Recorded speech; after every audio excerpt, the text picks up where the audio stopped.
नमस्कार मित्रांनो. DT story teller या चॅनलवरती आपल्या सर्वांचं मनपूर्वक स्वागत. मित्रांनो, आज आपण 40 वर्षापूर्वी घडलेली एक भयानक घटना म्हणजे 1985 च्या आसपास घडलेली एक भयानक घटना पाहणार आहोत. त्यावेळी दळणवळणाची फारशी साधनं नव्हतं. त्यावेळी लोकं बैलगाडीने इकडे-तिकडे ये-जा करायचे. काही लोक पायी जायचे. एका दुसऱ्याकडे सायकल असायची. जास्त ते इकडे-तिकडे जाण्यासाठी, या गावातून त्या गावात जाण्यासाठी वगैरे किंवा एखादा माल इकडून-तिकडे नेण्यासाठी बैलगाडीचा मोठ्या प्रमाणावरती वापर व्हायचा. मित्रांनो, एका गावामध्ये सदू नावाचा एक कुंभार होता. त्याचा व्यवसाय काय? मातीच्या मडक्या बनवणं, वेगवेगळे पणत्या बनवणं, म्हणजे त्याला जी काही मातीची भांडी असतात ती सगळी बनवणं आणि ती आजूबाजूच्या गावामध्ये नेऊन ती विकणं. आता त्याच्याकडे एक बैलगाडी होती. जेव्हा तो जास्त भांडी बनवायचा ना, तेव्हा त्या बैलगाडीवरती तो सगळी ती भांडी गवतात घालून एकावर एक बांधायचा व्यवस्थित आणि तो वेगवेगळ्या गावांमध्ये कधी-कधी तो 2-2 दिवस त्याच गावांमध्ये फिरून राहायचा. 2-3 दिवसांनी घरी घरी यायचा. असा त्याचा तो दिनक्रम होता आणि त्याच्यावरती त्याचं घर चालायचं. त्याला एक मुलगा होता. त्याचं नाव होतं श्याम. त्याच्यानंतर त्याला एक मुलगी होती, एक पत्नी आणि असा तो चौघांचा परिवार होता. सदू आता हळू त्याचं वय झालं होतं. मुलगा आता 23-24 वर्षाचा झाला. सदूचं वय झालं आणि त्याला ते जास्त त्या खटरे गाडीने फिरणं वगैरे, दुसऱ्या गावात जाणं, ते मडक्या वगैरे विकणं, हे त्याला आता थोडंफार अवघड व्हायला लागलं. मुलगा म्हणाला श्याम, की "बाबा, आता तुम्ही घरीच बनवून जे काही तुम्हाला मडक्या बनवता येतील ते सगळ्या तुम्ही बनवा. मी बाहेरच्या गावामध्ये बैलगाडीला ते सगळे बांधून घेऊन विकून येतो" म्हणून. मग त्याप्रमाणे त्यांचा तो पुढचा व्यवसाय सुरू झाला. वेगवेगळ्या आजूबाजूच्या लांब-लांब म्हणजे 10-15 किलोमीटर पर्यंत तो श्याम सगळ्या त्या बैलगाडीवरती त्या मडक्या वगैरे बांधायचा आणि कधी 2 दिवस राहून, कधी जर लवकरच खपले तर तो लगेच संध्याकाळी रात्रीपर्यंत मागे यायचा. कधी-कधी 2-2 दिवस वेगवेगळ्या गावामध्ये राहून त्या सगळ्या मडक्या वगैरे खपवायचा आणि त्यातून त्यांना बरे पैसे मिळायचे.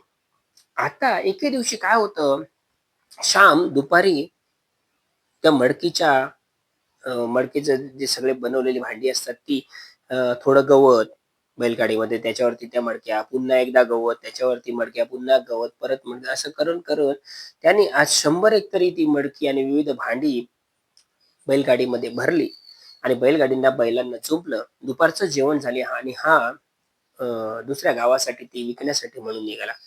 आज त्याला एक 20 एक किलोमीटर तरी पुढे जायचं होतं. म्हणजे तिथे एक गावामध्ये जाऊन ती त्याला भांडी वगैरे विकायची होती आजूबाजूच्या गावामध्ये. एकाच गावात काही खपत नसायची. आजूबाजूच्या गावामध्ये फिरायला लागायचं. सगळी भांडी त्याने भरली, बैलांना जुंपलं आणि जेवण वगैरे करून तो दुपारी घराकडनं निघाला. आई-वडिलांचा निरोप घेतला. आई-वडील म्हणाले, "लवकरात लवकर ये, भांडी नाही खपली तरी किमान 2 दिवसात तरी तू रिटर्न ये" म्हणून. तो म्हणाला, "हो, ठीक आहे. भांडी खपली तर मी लगेच येईन" म्हणून. आणि तो निघाला. 20 एक किलोमीटरचं अंतर होतं. त्याला रात्र झाली ते सगळे तिकडे पोहोचेपर्यंत.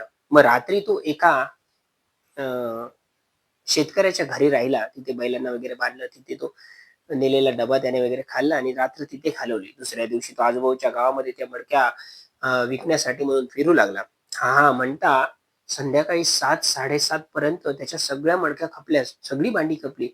सगळ्या लोकांनी पटापट भांडी घेतली. कारण आकर्षक आणि सुंदर अशी भांडी होती मातीची.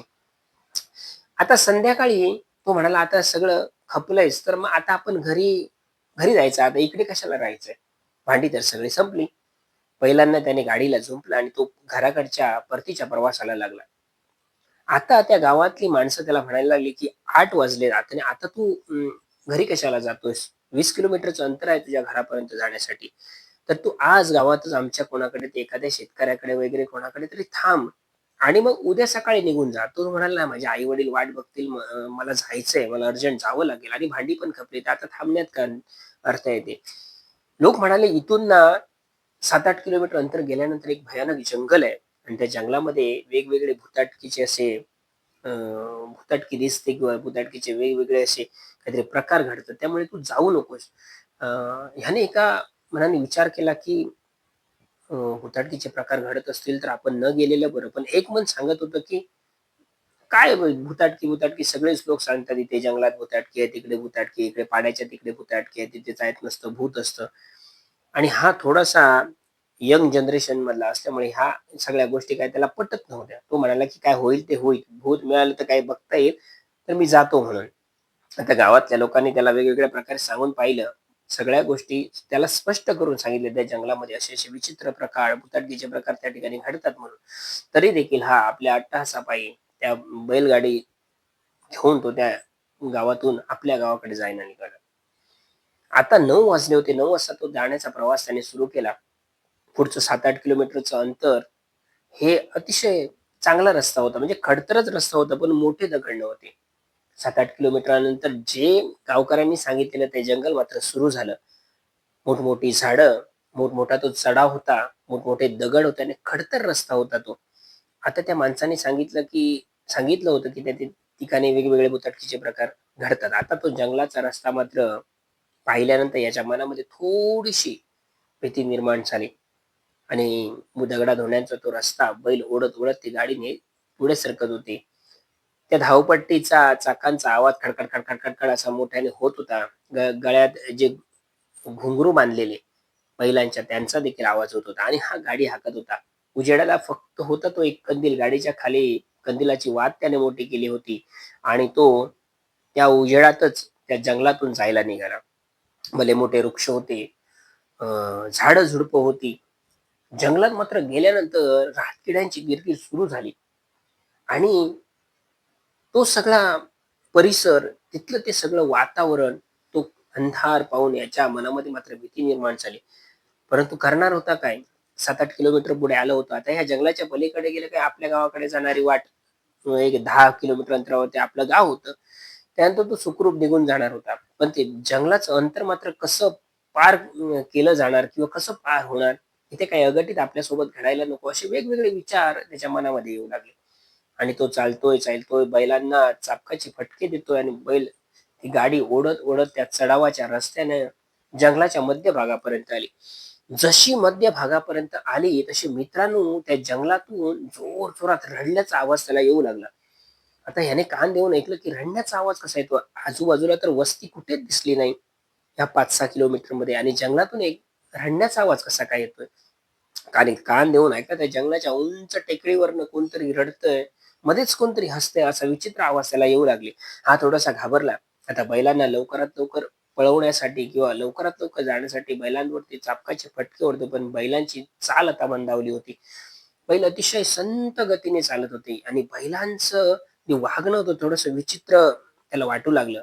बैल म्हणजे जसे शांतपणे दररोज जसे चालायचे तसे ते चालत नव्हते. तर वेडीवाकडं इकडे-तिकडे पळण्याचा प्रयत्न करत होता. आता तो जंगलातला रस्ता, जर रस्ता सोडून गाडी बाहेर गेली असती काहीतरी अपघात झाला असता, याची मनामध्ये भीती होती आणि तो रडण्याचा आवाज याच्या कानावरती स्पष्ट पडतोय. आता मात्र हा घाबरला. आता देवाला गारणं करू लागला, की "देवा मला जंगलाच्या रस्त्यातून मला सुखरूप बाहेर काढ. मला इथे काहीतरी अघटित घडायला नको." आणि तो बैलांना हाकतोय, हाकतोय. आता चढावाचा रस्ता संपला आणि पुन्हा एकदा उताराचा रस्ता सुरू झाला. म्हणजे पलीकडच्या गावामध्ये आता तो पोहोचणार होता त्या जंगलातून दुसऱ्या गावामध्ये.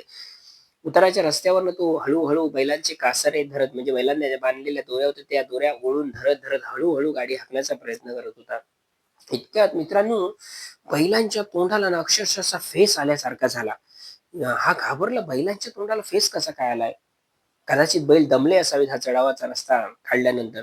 परंतु तो बैलांच्या तोंडाचा जो फेस होता ना, तो अजूनच वाढू लागला, अजूनच वाढू लागला. आता बैलांच्या कासरे त्याने दोन्ही ओढले आणि गाडीला एक दगड लावला आणि गाडी जागच्या जागी थांबवली आणि तो बैलांच्या समोर गेला. बैलांच्या तोंडाचा फेस त्याने हाताने बाजूला केला.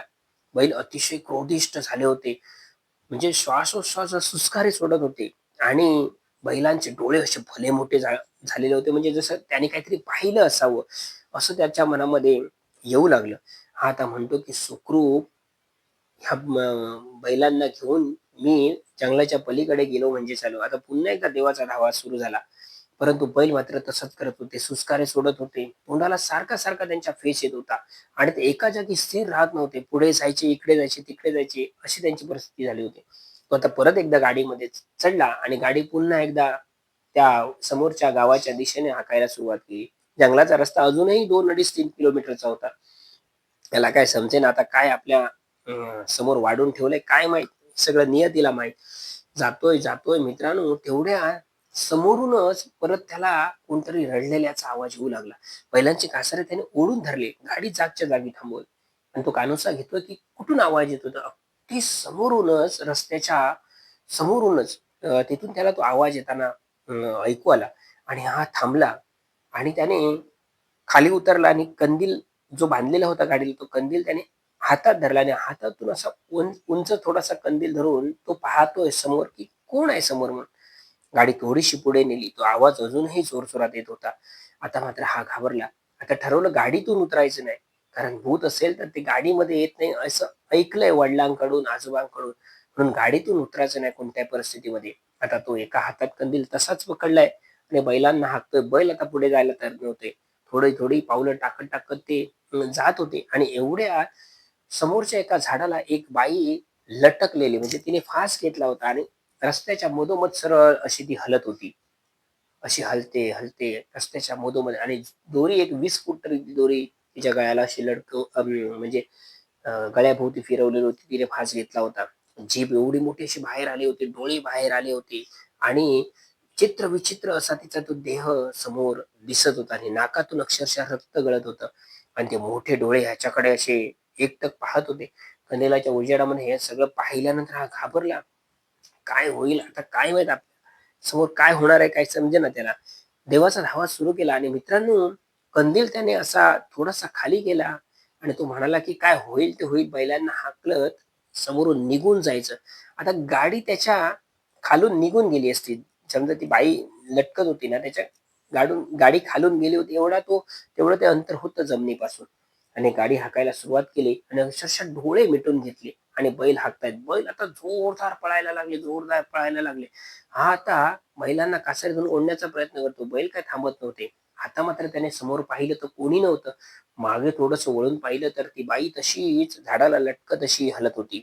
अशी हलत होती आणि आता तिचा पुढा याच्याकडे होता म्हणजे मगाशी पाहिला तर विरुद्ध म्हणजे ह्याच्यासमोर होता. तर तो पुढे निघून गेला तर ती बाई फिरली होती अक्षरशः आणि त्याच्याकडे बघत होती. हा घाबरला. त्याला काही समजेना.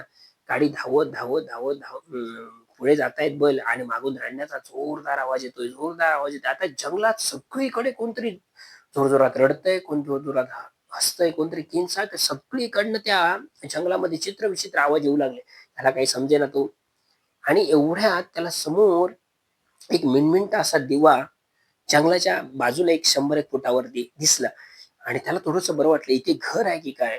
किंवा इथे काहीतरी वस्ती आहे आणि त्याने तो पेटवलेला दिवा ह्याला दिसलाय.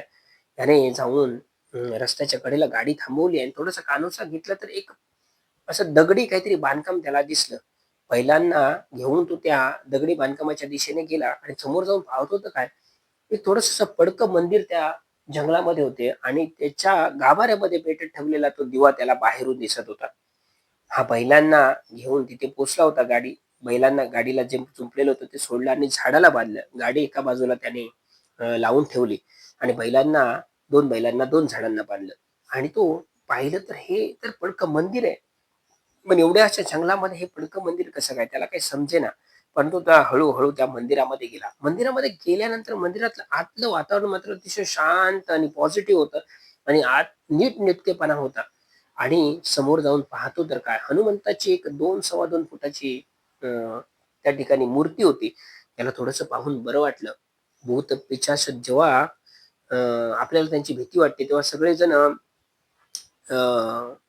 हनुमंताची भक्ती करतात किंवा त्याचा धावा करतात हे त्याला माहीत होतं आणि आपण योगायोगाने ह्या मंदिरामध्ये आलो. आता आपल्याला कोणतीही भीती नाही.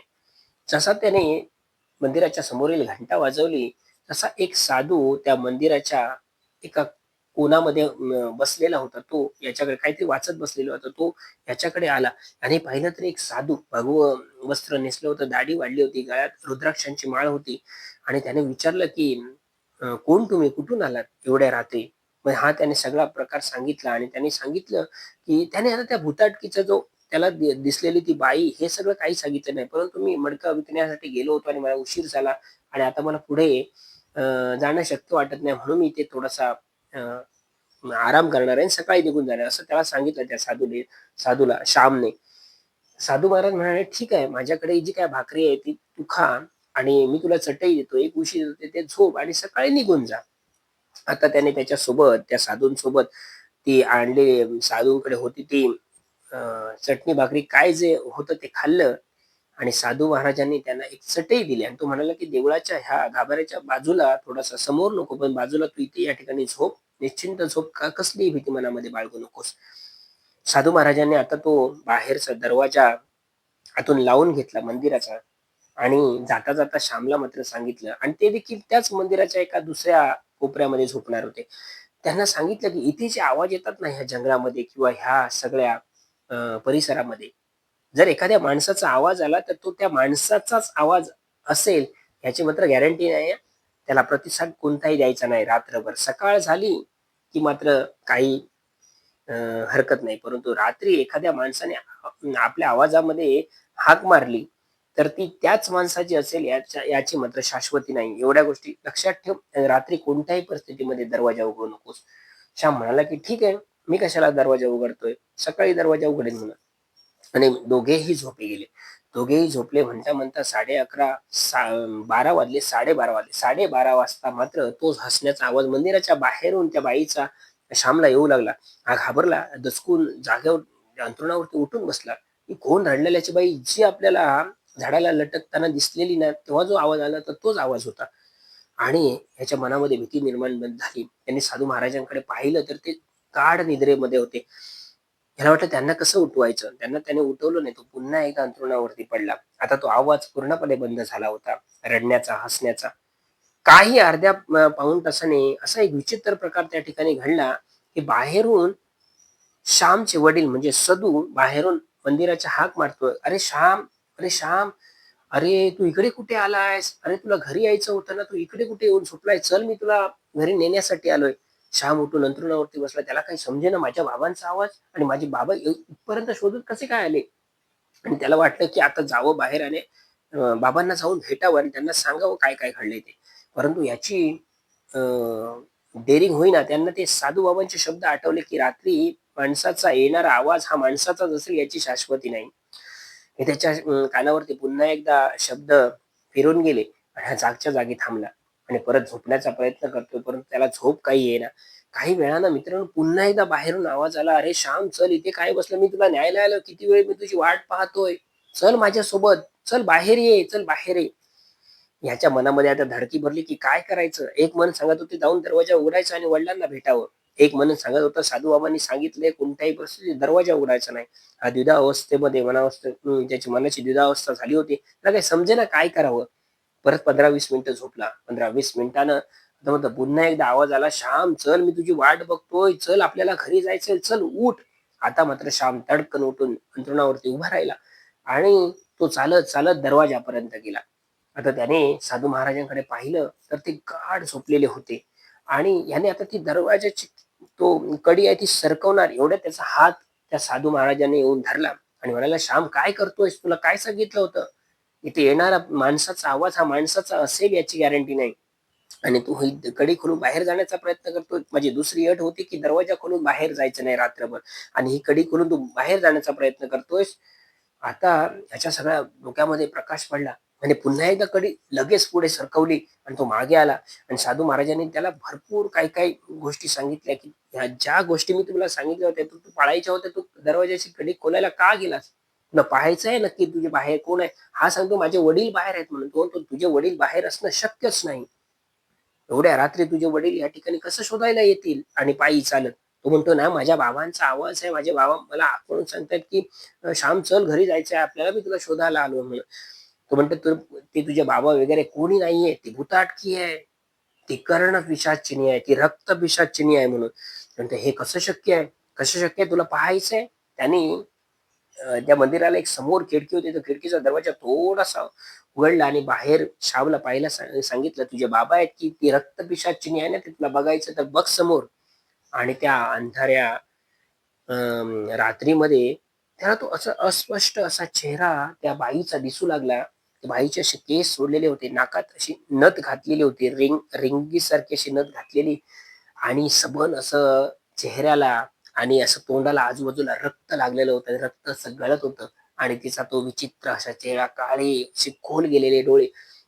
त्याच्या अंगावरती अक्षरशः काटा उभा राहिला.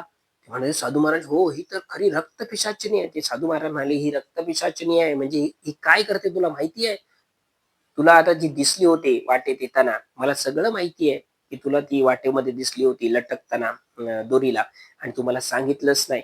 तरी ते श्याम म्हणू लागले, "तुम्हाला कसं कळलं?" ते म्हणाले, "इथे येणाऱ्या प्रत्येक माणसाच्या बाबतीत रात्री असंच होतं. ती लटकताना दिसते आणि मग ती त्या मंदिरापर्यंत येते आणि मंदिराच्या बाहेरून त्यांच्याच कोणाच्यातरी परिवारातल्या माणसाच्या नावाने ती हाका मारते आणि अक्षरशः बाहेर अ, काढण्याचा प्रयत्न करते त्या माणसाला आणि जर तुम्ही बाहेर गेला, तर मग तुम्ही तिची शिकार बनता आणि ती नंतर गळ्याच्या इकडे असा चावा घेऊन तुमचं रक्त शोषून घेते आणि तिला आम्ही सगळे रक्तपिशाचिनी म्हणतो. तिला रक्ताची भूक असते. येणाऱ्या-जाणाऱ्या माणसाच्या बाबतीमध्ये असंच ती नेहमी वाईट करत असते. ते म्हणाले, की "तू गाडीतून उतरला नाहीस म्हणून त्या दिवशी सुटलास त्या रात्रीमध्ये. जर तू गाडीतून उतरला असतास कदाचित तिच्यासमोर, तर अक्षरशः तिने तुला गाठलं असतं आणि इथे तुझ्या चावा घेऊन गळ्याच्या जवळ, मानेच्या तिकडे आणि तुझं रक्त सगळं शोषून घेतलं असतं." असं ती एक वेगळा असा काहीतरी प्रकार करते. आणि ह्याच्या अंगावरती अक्षरशः काटा उभा राहिला, की जर मी ती कडी करून बाहेर गेलो असतो, तर मीही हिचा शिकार बनलो असतो. आता मात्र सकाळ होईपर्यंत सकाळचे 7:00-7:30 वाजले. पूर्ण उजाडल्यानंतर श्याम उठला आणि बाहेर आला. त्या साधू महाराजांचे त्याने पाय धरून अक्षरशः माफी मागितली. त्यांचे आभार व्यक्त केले आणि बैलगाडीला बैल जुंपवून तो आपल्या गावी निघून गेला. आणि तो प्रसंग मात्र तशाच्या तसा त्याच्या 1-2 महिने सगळा मनात घोळत होता. त्याने वडिलांना देखील जाऊन सांगितलं, "बाबा असा-असा एक विषय माझ्या बाबतीमध्ये प्रकार घडला." वडीलही म्हणाले, की "याच्यापुढे तू पुन्हा कधीही रात्री अपरात्री प्रवास करू नकोस." कारण शेवटी त्यांचा तो व्यवसाय होता. इकडून तिकडे गेल्याशिवाय काही पर्याय नव्हता. परंतु वडिलांनी सांगितलं, की "याच्यापुढे मात्र रात्रीचा प्रवास नको. जे काय होईल ते दिवसाचं फिरायचं आणि एखाद्या गावामध्ये वास्तव्यास राहायचं, पण रात्रीचा प्रवास करायचा नाही."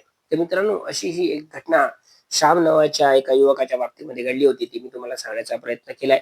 कथा कशी वाटली नक्कीच कमेंट करून सांगा. चॅनलवरती नवीन असाल तर चॅनल सबस्क्राईब करा आणि या कथेला किमान 250 तरी लाईक मिळू देत. माझी सर्वांना विनंती आहे, चॅनल शेअर करा, सबस्क्राईब करा आणि 250 तरी लाईक या कथेला मिळाले पाहिजेत आणि सर्वांनी कमेंट करून सांगा ही तुम्हाला कथा कशी वाटली. आजपर्यंत मी दिली आपल्या सर्वांची या ठिकाणी मनापासून रजा घेतो आणि थांबतो. धन्यवाद.